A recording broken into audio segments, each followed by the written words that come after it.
biggest girl on a bike logo. Welcome to my next series. I'm Vanessa Ruck, the girl on a bike, and this is the Africa Eco Race Adventure.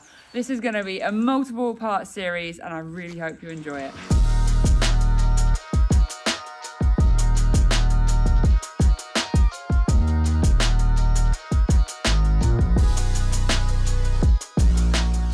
If you're new to my channel, you might not have seen some of my previous adventures, but I am a little bit of an addict to all things desert rally life, and I'm about to go into the biggest race of my career. This is the Africa Eco Race, so we are talking the original Dakar. This is the original route. When we think about the heritage of the Dakar, this is what I'm going into. It is a 13-day race, 6,000 kilometers, going all the way from Monaco in the south of France, across Morocco, into Mauritania, and down to Senegal, finishing in Dakar. And this is going to be one epic adventure. Now, with all of these races, it isn't down to just me on the motorcycle. There is going to be a support team that is going to help get me through the rally.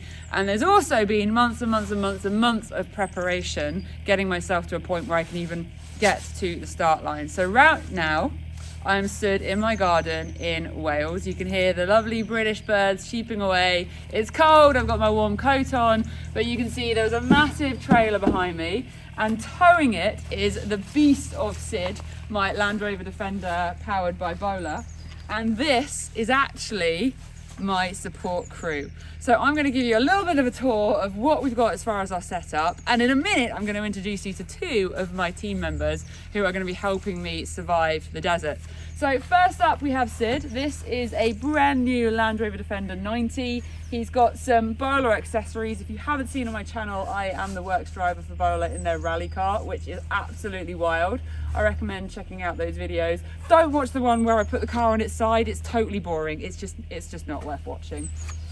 So what has happened to Sid? Now, to have a car in a support crew, you have to have certain modifications and things done with the vehicle to hit the safety recommendations. Now, I'm going to be racing from bivouac 1 to bivouac 2 to bivouac 3 and doing loops across the desert, and my service crew are going to be doing a more direct route, which technically a two-wheel drive vehicle can do. But why would you go in a two-wheel drive vehicle when you can go in an absolute beauty of a Land Rover? So we've got things like the fact that there are 4 wheels on the car. Great fact, Vanessa, but there are an additional 2 spare wheels, 1 on the back of the car and 1 in the trailer. That's the sort of thing that you need for the regulations. We put a massive laser light on the front. There are going to be some dark desert nights, and having the visibility is going to be really important. Is it really yours if you haven't branded it? So there's a couple of stickers on the car, like not many, but there are a few. There are some important ones I'm going to show you with some names. So we've got the massive BF Goodrich rubber. That is the trusted one to go to the desert. It's actually very similar to what I raced the rally car on.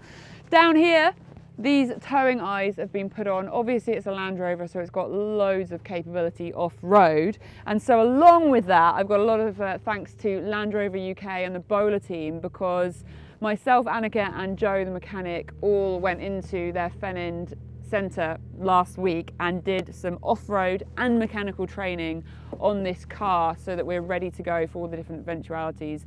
That include doing hill start assist, learning about the different electronic capabilities it has for ruts, for deep sand, things like helping you finding the traction. Clever little mechanical things like how to put an automatic car into the right mode to be able to be towed if we were to get into trouble with the car. There's little things in the bonnet that you need to change for that, talking us through all the electronic systems that they've put on there. And that's basically just given us a nice foundation to know that going into the desert, when we need to change the air filters, we know what we're going to be doing with the car.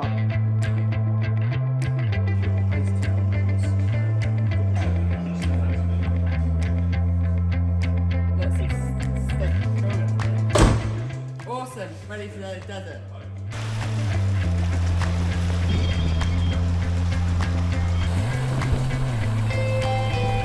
Oh, look at the size of that hill.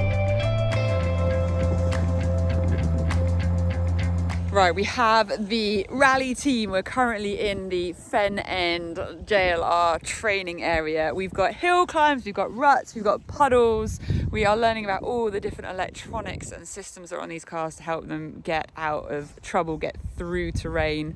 Little things like knowing if you are pulling and maneuvering a trailer, putting it into low ratio can really help assist your gearbox load, and things like using the hill assist so that you can conquer some of the ascents more appropriately. It's really cool. I actually have a female driver in the car with me, so Anika, Jo and I are all in our own cars. That's Anika up on the hill at the moment, and I'm with Ro, who is here giving me some of my driving tips. But this is a really good way to build the confidence to go into the desert.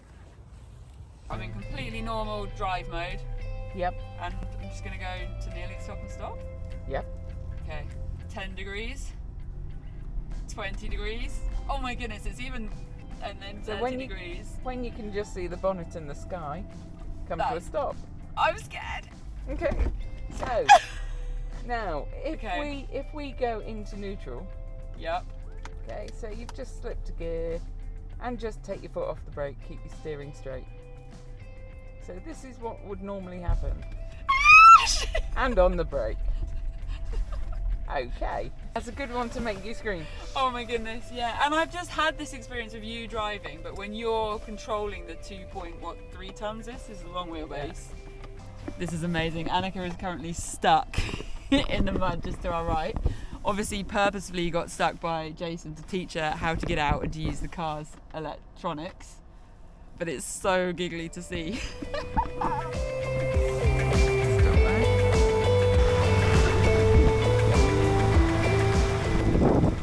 Go Landy Power! And they are out of the mud. Absolutely incredible to watch that. Woo-hoo!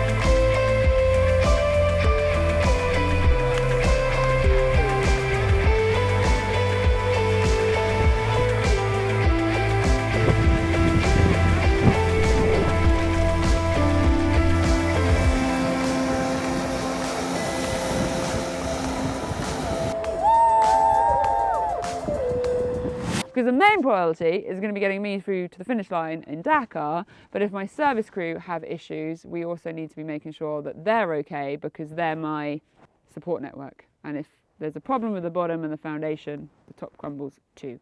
Great story, Vanessa. Let's move on. So if we actually go into the car, there are some things in here worth pointing out as well. Phone mounts, so we are ready to deploy. We've got two little charging peak designs. Over here we have a big piece of foam. Behind that is the mounting brackets for the tracking devices that the service vehicles have to have, because the organisation of Africa Eco Race wants to be able to make sure that everyone involved in the race is looked after. Now the foam is there because should we, which we're not, have an accident on the way down, this would properly impale the passenger, and that passenger could actually be me, so better keep it safe. I care about my crew as well. I sound so mean. Move on. We then have this. You're going to introduce to this at some point in the future. We've got pillows, caps. It's going to be hot in the desert. I'm not going to give you a tour of all my stuff. Let's get out. What else is in here? The tracker. This is some cool kit. Now, this is a Guardian Bell tracker. I have one in the service car and I have one on my bike, and this is going to be very cool. By the time you see this video, you'll have seen the results of having this tracker, but it's going to enable you to see exactly where both the service car and myself are through the whole of the event, and get some really cool stats like elevations, top speeds, G-force, which we're not going to have because I'm not going to have a crash, lean angle, which we're also not going to have. Some cool stats basically, and that is going to enable everything to be tracked basically. That's Guardian Bell. I think that's probably the key things we need to see in the front of the car. In the back of the car, which I can't show you because we've already loaded up our stuff, we have a full secondary leisure battery auxiliary electrical system in the car. That's giving us bright LEDs in the back of the car and a whole load of charging points, because this whole race is going to be filmed and documented by myself as best I can as I'm racing through the desert. So if there's some bad audio quality, I'm sorry, but I'm going to be surviving and I'm not going to be carrying a mic out on my motorcycle. But we're also going to have the two girls and Jo, my mechanic, in the bivouac with cameras. So you're going to get a behind the scenes of looking after Vanessa in the desert. And I'm going to introduce you to them. Should we do it now? Let's introduce Kerry. Come here, Kerry. So Kerry has come all the way from Tasmania, you might recognise her from being upside down, backwards, like in a ditch. You in don't forget Bosnia. anything, do you? I don't forget anything. So we met in Bosnia for the Bosnian rally, and she's an absolute hero. She's one of those power women that, you know, when you're going to the desert and you need someone that's going to have the balls, the ability to slap you around the face when you need it, but also the soft side to give you a cuddle when you need it. That's a bit of revenge from when you shouted at me in Bosnia. The word revenge has already been used. No, she saved my life, actually. Oh. I'm going to save yours. So Carrie's in the support crew, and I'm going to have some long days on the bike, and every night I'm going to be putting up my tent, making sure I'm eating enough. I have actually been pretty much pig eating for the last 2 weeks, you can probably tell.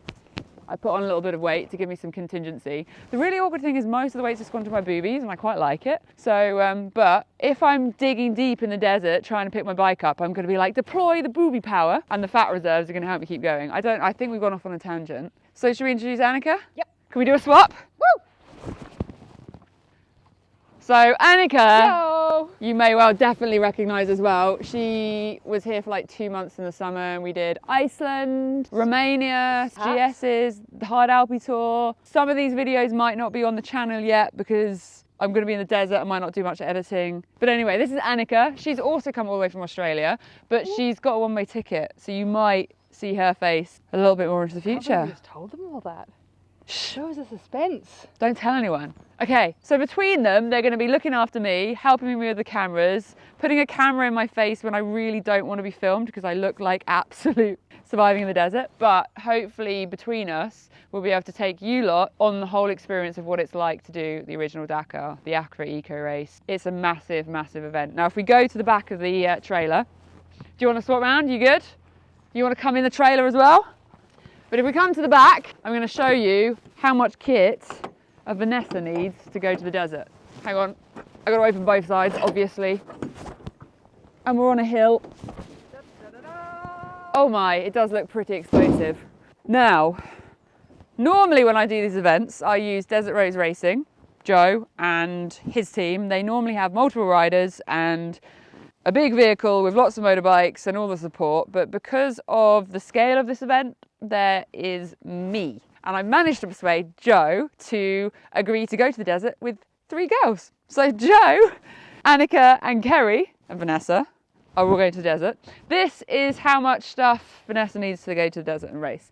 Plus the fact that we're actually transporting some other random guy's bike and kit boxes, but they'll disappear when we get to south of France. So yeah, there is Big Buddy. I'll introduce you to my bike a little bit later. We've got tyres up top. You can see all my Michelin rubbers. I have got 12 tyres.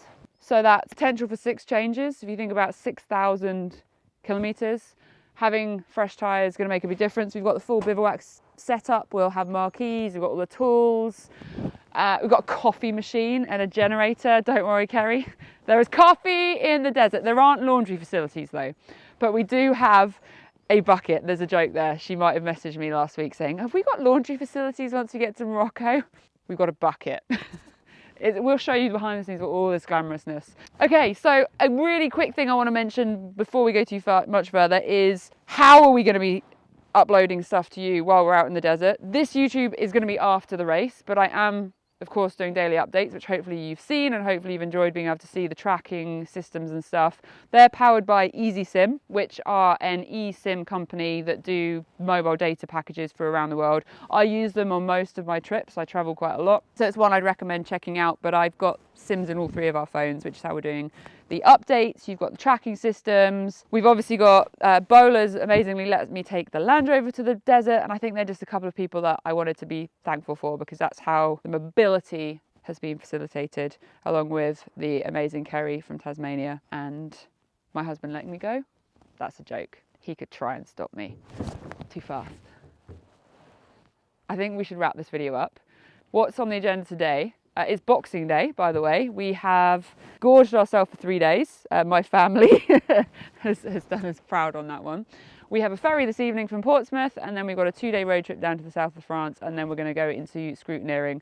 I'm not going to take you on the YouTube video through the road trip through France because you're just going to see us going like this, maybe not cross-eyed. All the way through France, it's like a 14-hour drive. And then we're going to get to sign on scrutining for the Africa race. How am I feeling about it? I've had some tears this week. I'm emotional. I just trying to remind myself that I'm ready. I've trained, this is my 10th multi-day international event. I have the bike skills, I have the navigation, I've done all of my preparation, I've got the kit. I'm confident I have the mental strength. I've got through, hopefully I want to say far worse with my accident. If you don't know what I'm talking about, check out my accident video, my background. I'm ready.